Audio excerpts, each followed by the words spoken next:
आज हम इस वीडियो के माध्यम से कक्षा 10वीं वर्ग के बायोलॉजी जो कि बुक भारती भवन से लिया गया है उसके पहले चैप्टर के क्वेश्चन का सॉल्यूशन लेकर आया हूं। चैप्टर का नाम है जैव प्रक्रम। देखिए तो पहला क्वेश्चन है, जैव प्रक्रम किसे कहते हैं। तो जैव प्रक्रम की परिभाषा दे देंगे, वे सारी क्रियाएं जिनके द्वारा जीवों का अनुरक्षण होता है जैव प्रक्रम कहलाता है। देखिए दूसरा क्वेश्चन है, बहुकोशिकीय जीवों में ऑक्सीजन की आवश्यकता विसरण द्वारा क्यों नहीं पूरी हो पाती है। तो इसका देखिए दोस्तों आंसर लिखे हैं, क्योंकि बहुकोशिकीय जीवों का शरीर के अंग जटिल होते हैं तथा सारी कोशिकाएं सीधे पर्यावरण के संपर्क में रहती है। इस कारण ऑक्सीजन की आपूर्ति विसरण द्वारा संभव नहीं है। तीसरा क्वेश्चन है, जीवों में पोषण की मुख्य दो विधियां कौन सी। तो जीवों में पोषण की मुख्य दो विधियां जो है स्वपोषण है और दूसरा परपोषण है। अगला चौथा क्वेश्चन है, हरे पौधों में किस प्रकार का पोषण पाया जाता है। तो स्वपोषण। जंतुओं में पोषण की कौन सी विधि पाई जाती है। तो परपोषण। तीन प्रकार के परपोषण विधियों के नाम लिखें। तो तीन प्रकार के परपोषण विधियों के नाम में आप पहला लिख लीजिएगा मृतजीवी पोषण, दूसरा परजीवी पोषण और तीसरा प्राणी संपोषण। 7वां नंबर क्वेश्चन है, संपूर्ण प्रकाश संश्लेषण की प्रक्रिया का रासायनिक समीकरण लिख ले। यानी 6CO2 + 12H2O, यहाँ सूर्य का प्रकाश लिख लीजिएगा C6H12O6 + 6H2O।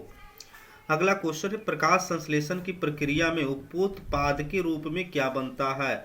तो आंसर हो जाएगा ऑक्सीजन। अगला क्वेश्चन है 9 का, प्रकाश संश्लेषण की प्रक्रिया हरित लवक या क्लोरोप्लास्ट में ही क्यों होती है। तो इसका आंसर लिख लेंगे, क्योंकि क्लोरोप्लास्ट में ही क्लोरोफिल वर्णक होता है, जिसके कारण प्रकाश संश्लेषण की प्रक्रिया हरित लवक या क्लोरोप्लास्ट में ही होती है। प्रकाश संश्लेषण प्रक्रिया के लिए किन किन पदार्थों की आवश्यकता होती है। तो प्रकाश संश्लेषण प्रक्रिया के लिए CO2, H2O, क्लोरोफिल और सूर्य की प्रकाश का आवश्यकता होती है। अगला क्वेश्चन है 11 नंबर, प्रकाश संश्लेषण प्रक्रिया के लिए पौधे CO2 कहाँ से प्राप्त करते हैं। तो वायुमंडल से या वातावरण से लिख देना है। 12 नंबर का आंसर होगा, क्वेश्चन है, कवक एवं जीवाणुओं में प्रकाश संश्लेषण की प्रक्रिया क्यों नहीं हो पाती। क्योंकि ये सूक्ष्म जीव है। मनुष्य का आहार नाल कौन कौन से मुख्य भागों में बटा होता है। तो अमाशय, पक्वाशय, पित्ताशय, छोटी आंत और बड़ी आंत। ये देखिए 13 नंबर का क्वेश्चन भूल गए थे। पोषण के दृष्टिकोण में अमीबा तथा प्राइमेशियम किस प्रकार की जंतु है। तो परजीवी पोषण लिख लीजिएगा। अगला क्वेश्चन है 15 नंबर, ग्रसनी में स्थित दो छिद्रों के नाम लिखे। तो ग्रसनी में दो स्थित छिद्र होगा, निगल द्वार और कंठ द्वार। मनुष्य में पाचन आहारनाल के किस भाग से शुरू होता है। तो मुंह से। मनुष्य की आहारनाल के किस भाग में पचे हुए भोजन का अवशोषण होता है। तो छोटी आंत। क्लोरोफिल वर्णक कहाँ पाया जाता है। तो क्लोरोफिल वर्णक क्लोरोप्लास्ट में पाया जाता है। प्रकाश संश्लेषण प्रक्रम द्वारा पौधे क्या निर्माण करते हैं। तो भोजन। मृतजीवी को क्या कहा जाता है। तो अपघटक। मृतजीवी को अपघटक कहा जाता है। जिस जीव के शरीर में परजीवी अपने भोजन प्राप्त करते हैं वे क्या कहलाते हैं। तो पोषी। गोबर छत्ता में किस प्रकार का पोषण होता है। तो मृतजीवी। पत्तियों का कौन सा अंग CO2 युक्त वायु का प्रवेश द्वार है। तो क्लोरोफिल अथवा हरित लवक। पोषण की दृष्टि में जंतुओं को क्या कहा जाता है। तो स्वपोषी तथा परपोषी। अमीबा में भोजन का पाचन कहाँ होता है।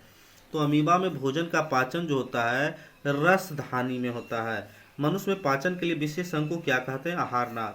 मनुष्य के जीभ के ऊपर सतह पर पाई जाने वाली संरचना को क्या कहते हैं। तो स्वाद कलियां।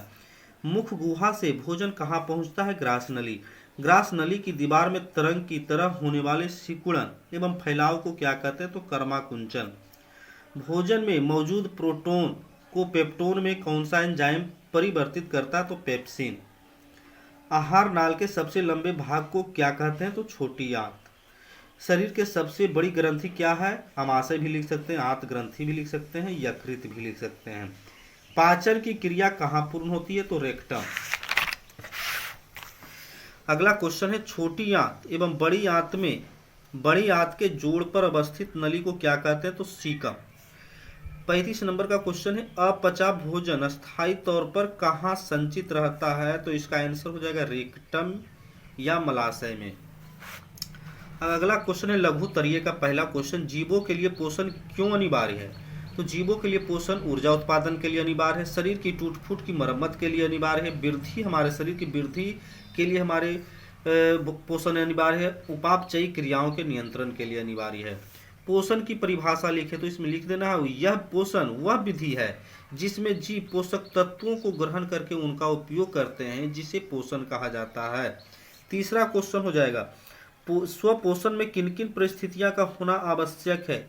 इसके उत्पोत्पाद क्या है? तो इसका आंसर हो जाएगा, इसके उत्पोत्पाद पहले स्वपोषण के लिए प्रकाश संश्लेषण का होना आवश्यक है। स्वपोषण के लिए प्रकाश संश्लेषण का होना आवश्यक है। इसके उत्पाद सूर्य के प्रकाश, क्लोरोफिल, CO2 और जल है। अगला क्वेश्चन है, पर पोषण से आप क्या समझते हैं? तो जब कोई जीव अपना पोषण के लिए अन्य जीवों पर आश्रित होता है तो परपोषण कहलाता है। यह तीन प्रकार के हैं, परजीवी, मृतजीवी और प्राणीसम। अगला क्वेश्चन है, मृतजीवी पोषण क्या है? मृतजीवी पोषण, जब कोई अपना जीव अपना भोजन मृत या सड़ी गली वस्तुओं से प्राप्त करता है तो मृतजीवी पोषण कहलाता है। अगला है छठा क्वेश्चन, परजीवी पोषण क्या है? जब कोई जीव किसी दूसरे जीवों से अपना भोजन प्राप्त करता है तो परजीवी पोषण कहलाता है। अगला है प्राणी समपोषी जीव, वैसे प्राणी जिसमें प्राणी समपोषण विधि से पोषण होता है, प्राणी समपोषी कहलाता है। इसमें प्राणी अपना भोजन ठोस या द्रव के रूप में जंतुओं के भोजन ग्रहण करने की विधि द्वारा ग्रहण करता है, जैसे अमीबा, मेढक, मनुष्य इत्यादि। अगला क्वेश्चन है, प्रकाश संश्लेषण से आप क्या समझते हैं? प्रकाश संश्लेषण, जब सूर्य की प्रकाश संश्लेषण क्या है? सूर्य की प्रकाश की उपस्थिति में जब प्रकाश संश्लेषण से आप क्या समझते हैं? तो इसमें लिख लेंगे, जब पौधे सूर्य की प्रकाश की उपस्थिति में कार्बन डाइऑक्साइड और जल ग्रहण करके कार्बोहाइड्रेट का निर्माण करता है, जिसे प्रकाश संश्लेषण की क्रिया कहते हैं। अगला क्वेश्चन है 9वां, पत्तियों को प्रकाश संश्लेषी अंग क्यों कहा जाता है? तो प्रकाश संश्लेषण की क्रिया शुरू से अंत तक क्लोरोप्लास्ट में ही होती है, जिसे क्लोरोप्लास्ट में होती है। क्लोरोप्लास्ट में क्लोरोफिल वर्णक पाए जाते हैं, ये अधिकांश पौधे की पत्तियों में पाए जाते हैं, इसलिए इसे प्रकाश संश्लेषी अंग कहा जाता है। मनुष्य में मुख गुहा में कितनी जोड़ी लार ग्रंथियां हैं? तो मनुष्य में ये क्वेश्चन छूट गया था, भोजन के पाचन से आप क्या समझते हैं? तो भोजन के पाचन से इसमें लिख लीजिएगा आंसर, वह प्रक्रिया जिसमें एंजाइमों की सहायता से जटिल भोज्य पदार्थ को सरल अणुओं में अपघटित किया जाता है, जिससे ये अवशोषित होकर हमारी कोशिकाओं में प्रवेश करता है, जिसे पाचन कहते हैं। अगला क्वेश्चन है 11 नंबर है, मनुष्य के मुख गुहा में कितनी जोड़ी लार ग्रंथियां पाई जाती हैं? उनके नाम लिखे। तो मनुष्य के मुख गुहा में 3 लार जोड़ी ग्रंथियां है। पहला है पैरोटिड ग्रंथि, दूसरा है सबमैंडिबुलर ग्रंथि और तीसरा है सबलिंगुअल ग्रंथि। अगला है मनुष्य के अमाशय कितने भागों में बटा होता है? उसके नाम लिखे। तो मनुष्य के अमाशय 3 भागों में बटा होता है, पहला कार्डियक, फुंडिक और पाइलोरिक। 13 नंबर है, मनुष्य के छोटी आंत की लंबाई कितनी होती है? छोटी आंत के 3 भागों के नाम लिखे। पहले यहाँ देखिए, कार्डियक जो होता है ना अमाशय का अग्रभाग में होता है, फुंडिक मध्य भाग में, पाइलोरिक पिछला भाग में होता है। ये 12 का ही आंसर है। 13, मनुष्य के छोटी आंत की लंबाई कितनी होती है? छोटी आंत के 3 भागों के नाम लिखे। तो 13 का आंसर यह है, मनुष्य के छोटी आंत आहार नाल या पाचन तंत्र का सबसे लंबा भाग है। इसका आकार बेलनाकार होता है। इसकी लंबाई जो है 6 मीटर तथा चौड़ाई 2.5 सेंटीमीटर है। यह 3 प्रकार के है, ग्रहणी, जेजुनम और इलियम। अब देखिए दीर्घोत्तरीय प्रश्न है, पोषण किसे कहते हैं? जीवों में होने वाले विभिन्न पोषण विधियों का उल्लेख करें। तो अब आप सबसे पहले अपने बुक को इधर पलट लीजिएगा, पेज नंबर हो जाएगा 2। तो देखिए इसका आंसर हो जाएगा यहाँ से, वह विधि, यहाँ से इसका आंसर है। आप लगातार यहाँ तक लिख लेंगे, आंसर सारा हो जाएगा। अगला क्वेश्चन है दूसरा, प्रकाश संश्लेषण प्रक्रिया को संक्षेप में समझाएं।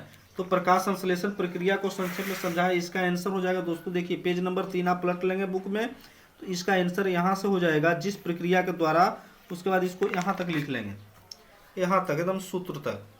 अगला क्वेश्चन देखिए, अगला क्वेश्चन है, यह प्रक्रिया द्वारा दर्शाएं कि प्रकाश संश्लेषण के लिए क्लोरोफिल आवश्यक है। तो देखिए इसमें पेज नंबर आप 4 पलट लीजिएगा, तो 4 का यहाँ है आंसर, यहाँ पलट लीजिएगा, यहाँ से आप यहाँ तक लिख लेंगे, इसमें इस फिगर के साथ लिखेंगे, ये फिगर भी आपको बनाना होगा, और यहाँ से यहाँ तक लिख लेंगे। अगला क्वेश्चन है देखिए, चौथा क्वेश्चन है, प्रकाश संश्लेषण के लिए CO2 आवश्यक है, इसे साबित करने के लिए एक प्रयोग को वर्णन करें। तो आप इसका आंसर देखिए, ये हमारा लिखा हुआ है, शॉर्टकट ये किया है, यहाँ से ये लिख सकते हैं, ये फिगर के साथ, और ये लिख लेंगे। अन्यथा आप यहाँ से टिक मारा हुआ, यहाँ से यहाँ तक लगातार लिखेंगे बुक से, और ये फिगर बना लेंगे। अगला क्वेश्चन है 5वां नंबर, 5वां है, अमीबा का भोजन क्या है, अमीबा में पोषण का वर्णन करें। तो 5वां का आंसर है, पेज नंबर आप 6 पलट लीजिएगा, तो यहाँ से इसको आप यहाँ तक लिख लेंगे, सटीक आंसर हो जाएगा।